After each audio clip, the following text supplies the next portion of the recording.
E aí, galera que curte um bom arrepio na espinha? Hoje eu vou compartilhar com vocês algumas histórias de gelar o sangue que circulam por aí, daquelas que fazem você olhar 2 vezes para o escuro antes de dormir. Não são qualquer contos de fada não, são relatos reais colhidos em fóruns antigos da internet, daqueles que muita gente nem lembra mais que existiam.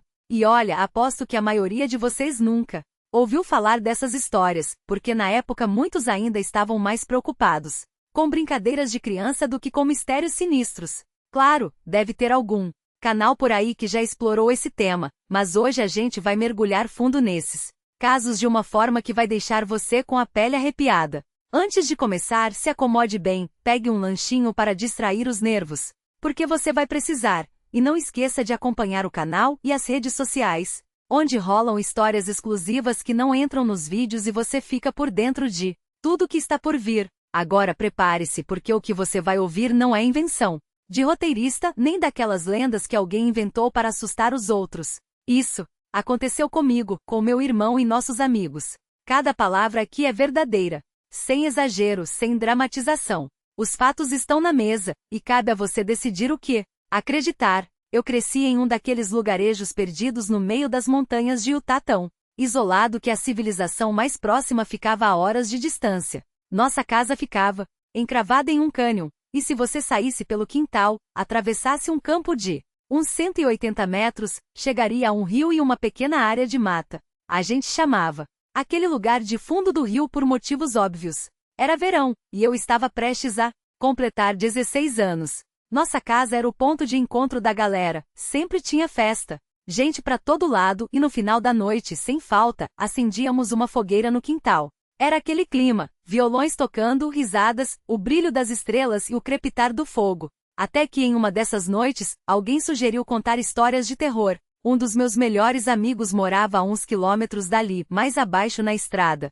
e a casa dele ficava à mesma distância daquele tal fundo do rio. A conversa que começou com lendas inventadas, logo tomou um rumo mais sério quando ele resolveu compartilhar 2 experiências que tinha vivido por lá. A primeira foi quando ele era criança, com uns 10 ou 11 anos. No meio do inverno, ele acordou de madrugada com sede, desceu para pegar água e, enquanto bebia, olhou pela janela sobre a pia, que dava justamente para o fundo do rio. Foi então que viu um rosto de homem colado no vidro, observando de fora. O copo escapou de suas mãos, quebrou no chão, e a mãe correu para ver o que tinha acontecido. Acenderam a luz da varanda, mas não havia ninguém, nem pegadas no chão coberto de neve fresca. Devia ser um reflexo, concluíram, mas a sensação de que algo não estava certo ficou. A segunda história aconteceu algumas semanas depois. Ele brincava na neve logo após anoitecer quando, de repente, seu cachorro começou a latir e rosnar na direção do fundo do rio.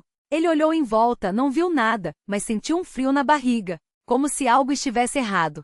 Decidiu voltar para casa, mas quando já estava quase na porta dos fundos, ouviu o cachorro guinchar atrás de si como se tivesse levado um susto, e depois o animal veio correndo em sua direção, apavorado. Ele se virou, mas não havia nada. Entrou em casa tremendo e desde então nunca mais se sentiu à vontade perto daquele lugar.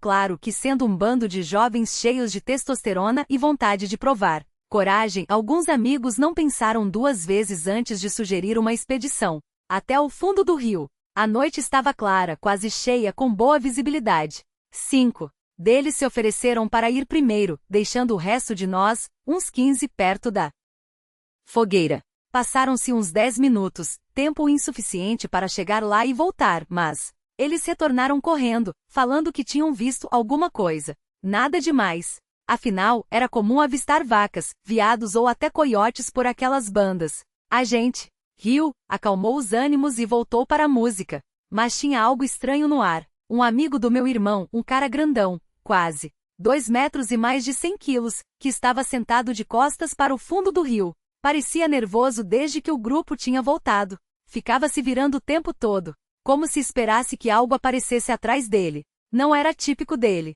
Até que uma segunda turma se formou, dessa vez mais preparada. Entramos em casa. Pegamos lanternas, tacos de beisebol, sticks de hóquei, qualquer coisa que pudesse servir de arma improvisada.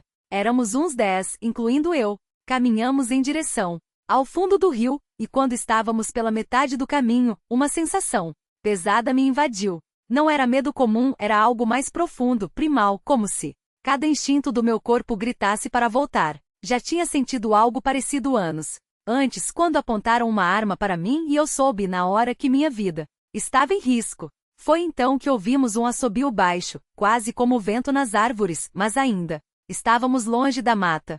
O som veio de um lado, depois do outro, e em seguida bem atrás de nós, tão rápido que nenhum ser humano conseguiria se mover assim sem fazer barulho. Nos aglomeramos, apavorados.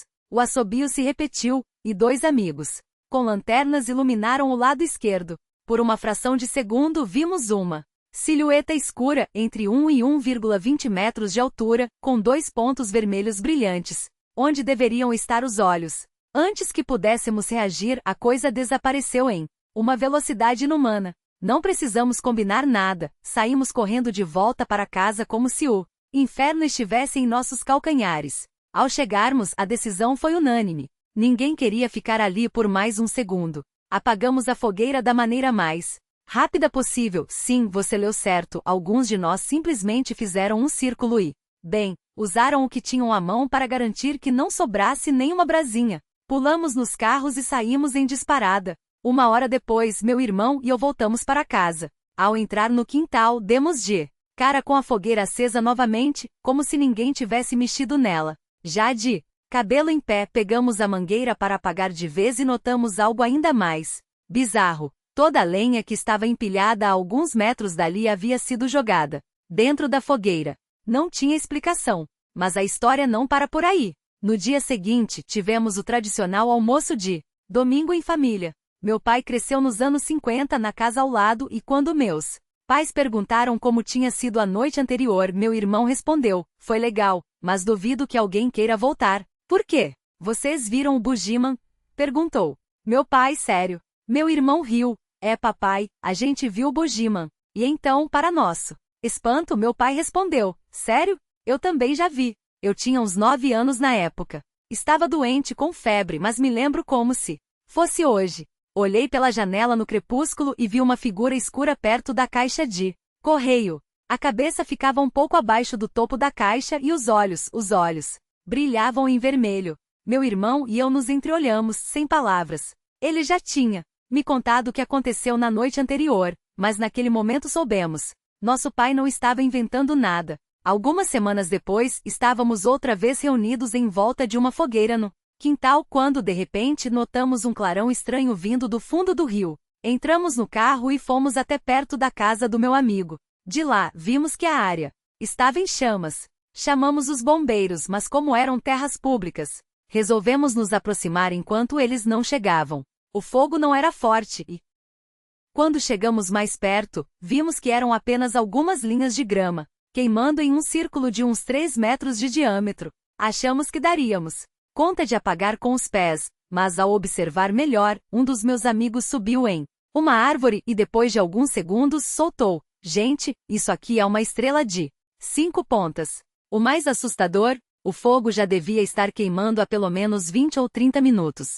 Quando chegamos, mas a grama tinha queimado apenas no formato perfeito de um pentagrama sem se espalhar além daqueles traços.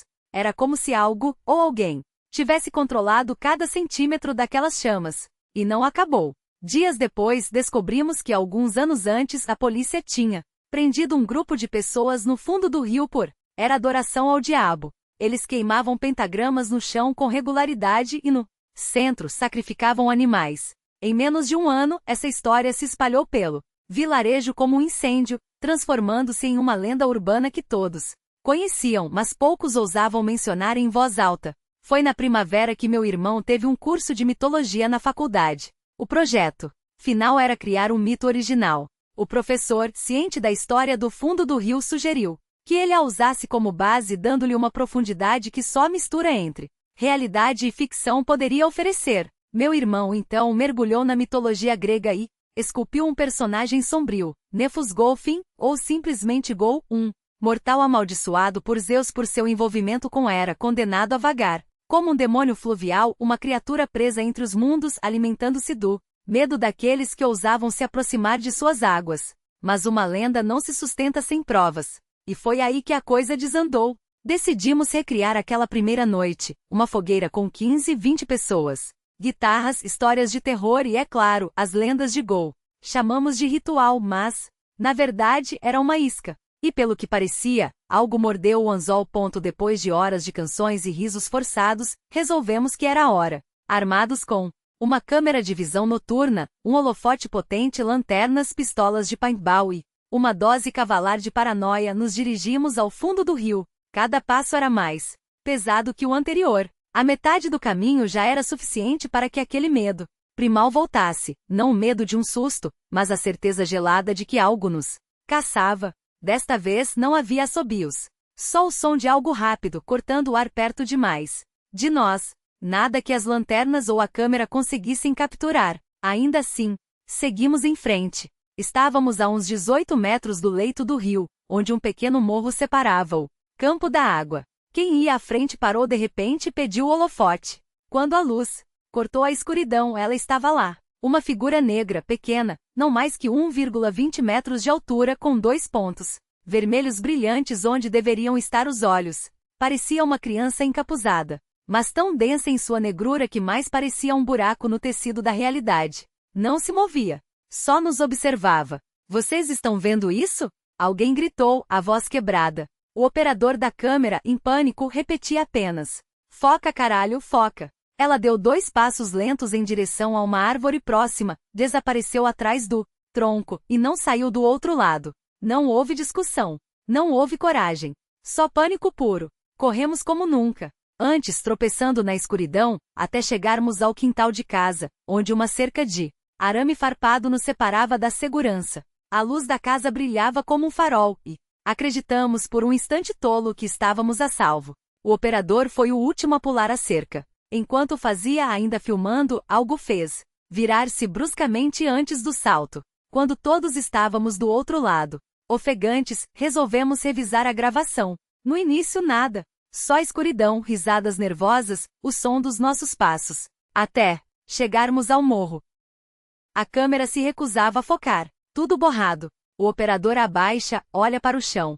Foco perfeito. Levanta de novo, borrão. Ouvimos o som dela se movendo atrás da árvore. E então, de repente, um clique. A imagem se ajusta com uma nitidez doentia. Nada. Só o morro vazio. Merda, alguém murmurou. Meu irmão pálido rebobinou a fita. Passou quadro a quadro pela parte borrada como se pudesse extrair alguma verdade oculta daqueles pixels distorcidos. Nada. Até que, quase no final, quando estávamos prestes a desistir, meu amigo, o mesmo que contava histórias na primeira noite, deu um grito.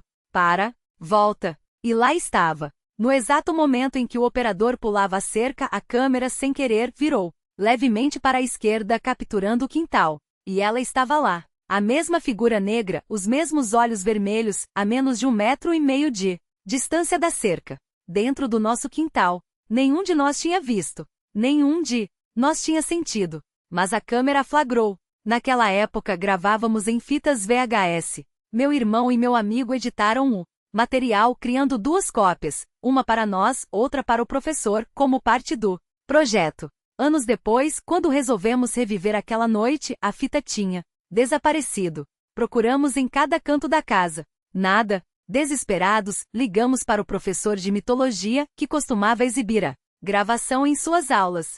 Sua resposta? Ele também havia perdido a cópia. Hoje, eu nunca mais voltei ao fundo do rio. E evito contar essa história porque sei o que vão pensar, que inventei, que era só o medo da juventude que a mente prega. Peças. Mas eu sei o que vi. Eu sei o que sentimos.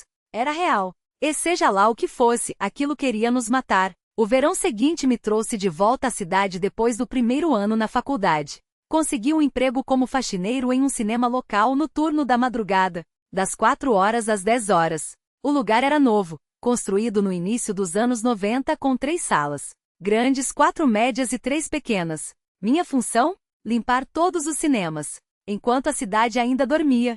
O trajeto de casa até lá levava 20 minutos de carro, e o cinema ficava em um ponto isolado. Contavam que antes da construção, aquele terreno era parte pântano, parte fazenda abandonada, e o resto pertencia a um centro de preservação ambiental. Nas primeiras semanas, nada de anormal aconteceu. Éramos 2 ou 3 por turno e a maior parte do tempo eu trabalhava sozinho, com fones de ouvido e uma playlist para afogar o silêncio. Até que certo dia, o gerente me chamou. Você já chegou aqui de manhã e encontrou as portas destrancadas? Neguei com a cabeça. Ele então me contou que várias mulheres tinham reclamado de um homem alto e magro, vestido com um terno preto e cartola, que a seguia de sala em sala às vezes, até entrando nos banheiros femininos. Algumas, apavoradas, chegaram a chamar a polícia. Os adolescentes da equipe do dia o apelidaram de o Homem Alto. Embora ele parecesse preferir mulheres, alguns funcionários homens também o tinham visto deslizando pelos corredores como se procurasse algo, ou alguém. Tentaram persegui-lo, achando que era um invasor, mas ele simplesmente desaparecia. Dos 12 cinemas, porém, havia um que ninguém queria limpar, a Sala 5. No começo, achei que era só frescura, até entender por quê. A Sala 5 ficava isolada dos outros cinemas, em uma ala quase esquecida do prédio. Os funcionários da limpeza reclamavam de sangramentos nasais inexplicáveis, dores de cabeça pulsantes que duravam dias e, acima de tudo, da sensação sufocante de que alguém os observava a cada movimento. Foi ali que vivi meu primeiro encontro com o sobrenatural. E como sempre acontece nessas histórias, começou como um dia comum. Eu havia acabado de varrer o saguão e segui a rotina de limpeza da Sala 5. Primeiro, recolher os copos descartáveis e os restos de pipoca espalhados pelo chão. Só então passar o aspirador e a vassoura. Com os fones do iPod abafando o silêncio do cinema vazio, eu juntava os copos um a um, mas não conseguia me livrar da impressão de que algo estava parado bem atrás de mim. Virei-me várias vezes, arrancando os fones, com irritação, chegando a gritar para o vazio: tem alguém aí? Nada. Só o eco da minha própria voz se perdendo entre as poltronas. Era apenas mais uma manhã entediante, sem motivo para desconfiar de que algo estivesse errado. Até que 20 minutos depois, enquanto varria os detritos sob as cadeiras dos últimos fileiras, ouvi passos. Alguém corria. Olhei para baixo na direção da tela e vi por um segundo a silhueta de um menino loiro magro desaparecendo em alta velocidade pela porta lateral que levava ao longo corredor dos fundos. Soltei a vassoura sem pensar e saí em disparada atrás dele. Cheguei ao corredor, depois ao saguão, nada. Nenhum sinal da criança. Foi então que avistei Jeff e meu gerente fumando do lado de fora da entrada principal com aquele ar de quem já viu demais para se surpreender. Quem era aquele garoto? Perguntei, ofegante. Ele me olhou com uma expressão entre o cético e o divertido, como se estivesse decidindo se deveria rir ou se preocupar. Depois, soltar uma risada seca, daquelas que soam como um veredicto. Ah, então você também conheceu Charlie? Charlie. Esse era o nome que os funcionários davam ao menino fantasma que, segundo os relatos, adorava aprontar durante as sessões na Sala 5. Visitantes reclamavam de um garoto loiro correndo pelos corredores, derrubando lixeiras, espalhando papéis, escondendo objetos, sempre na Sala 5, sempre desaparecendo. Antes que alguém pudesse interceptá-lo, as funcionárias mais antigas o chamavam carinhosamente de Charlie, por causa da semelhança com o personagem do filme A Fantástica Fábrica de Chocolate. Ele não era exatamente perigoso, apenas irritante. Uma praga sobrenatural que transformava a limpeza matinal em um pesadelo de coisas fora do lugar e trabalho dobrado. Nunca o vimos junto do Homem Alto, mas havia quem teorizasse que fossem pai e filho. Uma família de hóspedes permanentes do cinema, digamos assim. Minha única e última experiência com o Homem Alto aconteceu algumas semanas depois do incidente com Charlie. E se eu soubesse naquele momento o que sabia agora, teria entregue o crachá na mesma hora. A rotina era simples. Quem chegava primeiro pela manhã subia até a sala dos projetores para acender as luzes de todos os auditórios. Tarefa banal não fosse pelo fato de que o andar superior era um labirinto de figuras de papelão em tamanho real, de personagens de filmes, posters gigantes e sombras que ganhavam vida na escuridão. Já havia feito aquilo várias vezes, mas naquela manhã, algo estava diferente. O foco de luz do meu celular, porque o fone havia sumido, depois descobri que era mais uma das brincadeiras do Charlie, mal iluminava o caminho enquanto eu avançava pelo corredor, acionando os interruptores um a um.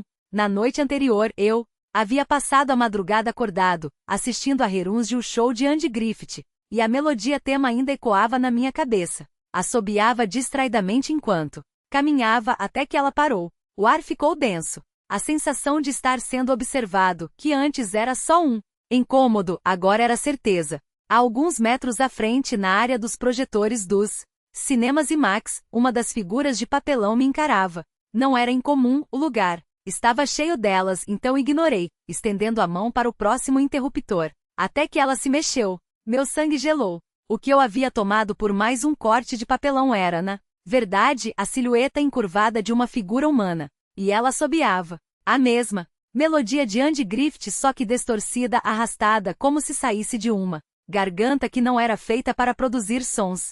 Devagar, quase em câmera lenta, a figura se endireitou. E se ergueu, até atingir uma altura que desafiava qualquer proporção humana. Mais de 2 metros de sombra alongada, iluminada apenas pelas luzes vermelhas de emergência e pelo brilho fantasmagórico dos monitores dos projetores. Ele começou a se mover na minha direção, mantendo o assobio, agora uma versão grotesca, quase zombeteira da música que eu mesmo cantarolava minutos antes. Meus músculos travaram. Não por medo, mas por algo pior, paralisia. Como se meu corpo tivesse entendido antes da minha mente que correr não seria uma opção. Ele avançava com uma marcha desigual, arrastando levemente a perna esquerda, como se mancasse, ou como se algo puxasse para baixo. 3 passos.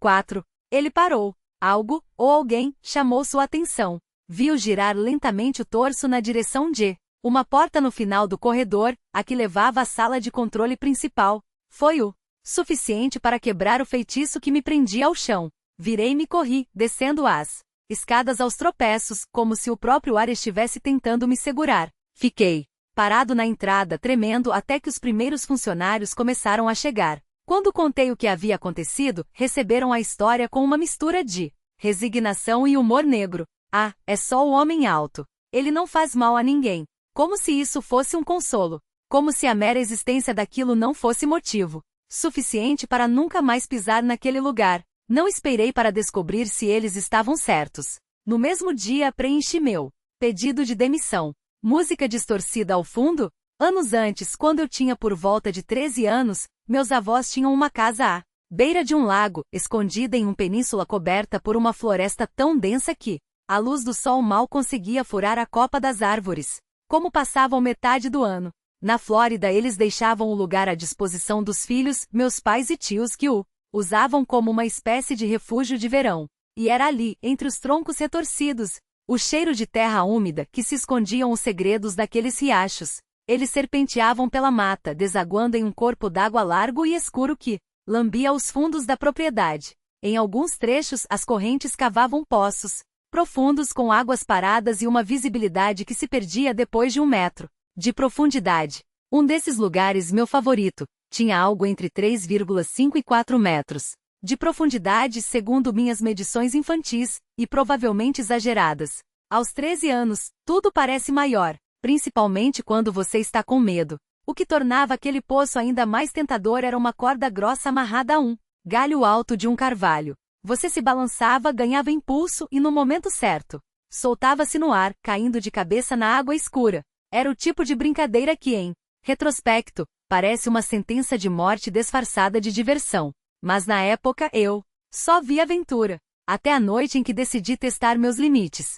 Sozinho. Aquele Salvador que senti agarrar minhas calças rasgadas era, quase com certeza, uma alucinação do meu cérebro sufocado, um último esforço desesperado da mente para me manter vivo. Foi aquele espasmo involuntário que rasgou o tecido, libertando minhas pernas para o movimento. Ou talvez tenha sido apenas a física básica. O corpo humano, mesmo exausto, ainda flutua. Não importa. O que importa é que eu sobrevivi. E anos depois, quando pensei que já havia visto tudo que o medo poderia mostrar, a vida me provou que eu estava enganado. Música suave, quase imperceptível. Peço desculpas pela extensão, mas algumas histórias não podem ser contadas pela metade, especialmente quando elas te marcam como um ferro em brasa. Foi durante meu tempo em Kosovo, onde as noites eram longas e as missões, uma dança silenciosa entre a sombra e a sobrevivência. Nossa equipe frequentemente operava no escuro, cobrindo distâncias impossíveis em tempo recorde, sempre com o risco de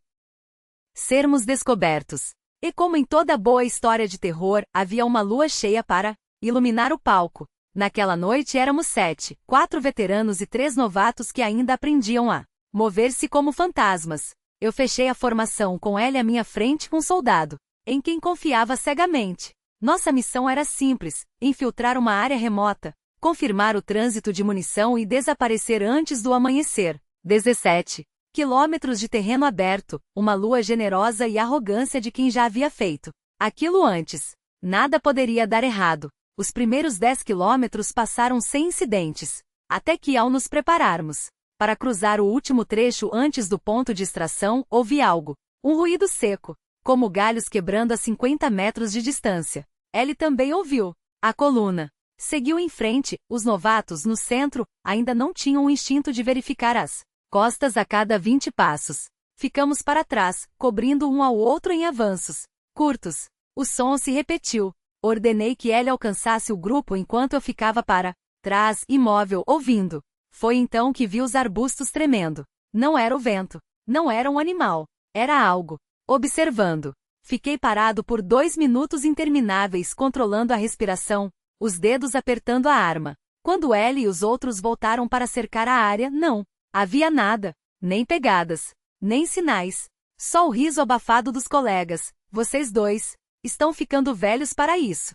Seguimos em frente. Eu, novamente na retaguarda. Ele à minha frente. Desta vez, nenhum som no início, até chegarmos a um pomar iluminado pela lua, onde as árvores esparsas ofereciam pouca cobertura. Foi quando ouvi ela. Um riso, leve, infantil, como de uma menina pequena brincando de esconde. Não era o tipo de coisa que minha cabeça, treinada para esperar ameaças reais, inventaria. Ele já estava a 20 metros à frente, esperando por mim. Me agachei, atrás de um tronco, varrendo o terreno com os olhos. E então a vi. Entre os galhos de um carvalho, um rosto se formou. Pequeno, pálido, olhos brilhantes fixos em mim. Ela sorriu, acenou. Ri novamente, um som doce, sem malícia, e então se dissolveu de volta na casca da árvore, como se nunca tivesse estado lá.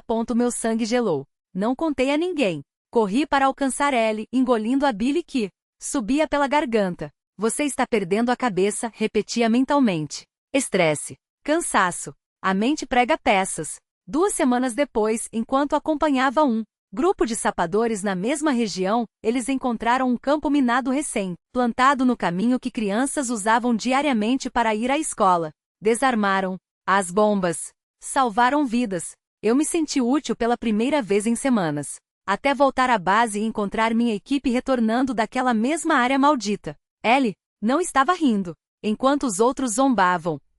Ele não quer mais ir pro seu lugar favorito, hein? Ele me arrastou para um canto assim que me viu. O que você viu naquela noite? Perguntou, voz baixa. Encolhi os ombros. Nada, só sombra e vento. A cabeça da gente inventa coisas quando está cansada. Seus olhos queimavam nos meus. Mentira. Eu sei que você a viu. Eu também vi. Diga que não estou louco. Engoli em seco. Você não está louco. Onde você a viu? Insistiu. No carvalho, respondi sem pensar. Ele recuou como se eu o tivesse golpeado. Como você sabe? Eu estava a 40 metros atrás de você. Não tinha como ver. Para onde você olhava? Nunca havia contado a ninguém sobre aquele rosto. Nunca dei pistas. Mas ele sabia. Música cresce, tensa. Agora, uma história de um inscrito. Não é longa, mas é daquelas que grudam na pele. E se você tiver uma experiência assim, não precisa ser sua. Compartilhe nos comentários ou no chat do Telegram. Vamos a ela. O Vov era daqueles caras que você não vê todo dia, mas quando precisa ele aparece. Não éramos melhores amigos, mas se um de nós estivesse na merda, o outro largava tudo. Naquela noite, a cidade inteira estava às escuras. Eu fazia meu jantar à luz de velas quando o celular vibrou. Mensagem do Vova. Não lembro as palavras exatas, só a urgência. Vesti a jaqueta e saí correndo. Ele morava a 2 quadras, mas 7 andares sem elevador são uma eternidade quando você não sabe o que vai encontrar. A porta do apartamento estava entreaberta. Entrei devagar. Vova estava na cozinha. Uma vela tremeluzente sobre a mesa, o cigarro queimando entre seus dedos trêmulos. Antes que eu pudesse perguntar, ele começou a falar, a voz rouca. Dima, isso é doença. Uma loucura absoluta. Me ouça antes de dizer qualquer coisa. Ele tragou fundo. À meia hora subi as escadas com a lanterna do celular. No segundo andar, ouvi passos atrás de mim. Virei e ela estava lá. Uma velha. Mas não. Estava quando passei por ali há 5 segundos. Fiquei paralisado. Ela só sorriu. Então. Pensei comigo mesmo. Bom, é só uma velhinha, o que há para temer? Estendi a mão, oferecendo ajuda, mas ela permaneceu imóvel, os olhos fixos no chão, o chale cobrindo-lhe a testa como um sudário. Não estou aqui para perder tempo com quem não quer ser ajudado, murmurei, já irritado. Virei as costas e comecei a subir os degraus de 2 em 2, como se quisesse escapar não só dela, mas da minha própria covardia. Foi só no 4º andar que a vergonha me atingiu como um soco no estômago. 30 anos, malho 3 vezes por semana, e aqui estou eu, correndo de uma senhora de saia surrada. Resolvi descer, encontrar aquela velha e provar a mim mesmo que não era um medroso. Mas quando me virei, ela estava ali, bem atrás de mim. Desta vez, não houve sorriso. Só o silêncio, denso como chumbo derretido, e aquele cheiro de terra úmida e algo podre, como se ela tivesse sido desenterrada há pouco. O instinto gritou antes que a razão pudesse reagir. Desci a escada aos tropeços, os degraus batendo sob meus pés como tambores de guerra. Só parei no 6º andar, ofegante, as costas coladas na parede fria. Não está aqui. Não está aqui. Repeti, como mantra, enquanto os olhos reviravam cada canto da escada. Nada. Só sombras e o eco da minha própria respiração descompassada. Alívio. Ou quase. Porque quando me aproximei da porta do apartamento do Vova, algo me fez olhar para trás uma última vez. E lá estava ela, na mesma plataforma onde eu havia parado, imóvel como uma estátua de cera. As mãos tremiam tanto que quase não consegui girar a chave. Quando a porta finalmente se abriu, um empurrão brutal me jogou contra a parede e ela entrou. Não caminhou. Deslizou como fumaça, sendo sugada para dentro de um quarto escuro. Por um segundo, pensei em correr, em descer aqueles 6 andares como um louco e nunca mais voltar. Mas então a raiva superou o medo. Que diabos? Uma velha me invade e eu vou fugir como um rato. Respirei fundo e entrei, determinado a enfrentar. Lá, revirei cada cômodo, joguei farinha no chão entre as portas para marcar pegadas. Esquadrinhei cada canto com a lanterna do celular. Nada, nem um suspiro, nenhum rangido no assoalho. Como se ela tivesse se dissolvido no ar. Foi quando Vova quebrou o silêncio, a voz tão baixa que mal dá para chamar de sussurro. Ela não saiu. Não poderia. Eu ouviria a porta bater. Seus olhos brilhavam febris na penumbra. Preciso que você fique aqui, Dima, na entrada da sala, enquanto eu procuro dentro. Acho que ela pula de um cômodo para outro quando eu me viro, como se brincasse de esconde-esconde. Mas 2 pessoas podem encurralá-la. Eu deveria ter rido. Deveria ter dito que ele estava alucinando, que aquela merda de prédio velho tinha mais ratos do que fantasmas. Mas havia algo no jeito como ele segurou meu braço, os dedos gelados, a unha quebrada cravada na minha pele, que me fez engolir as palavras. E então o celular apagou. A bateria morreu. Ficamos ali no escuro com apenas uma vela tremendo entre nós, enquanto Vova sussurrava. Por favor, irmão, não me deixe sozinho com ela.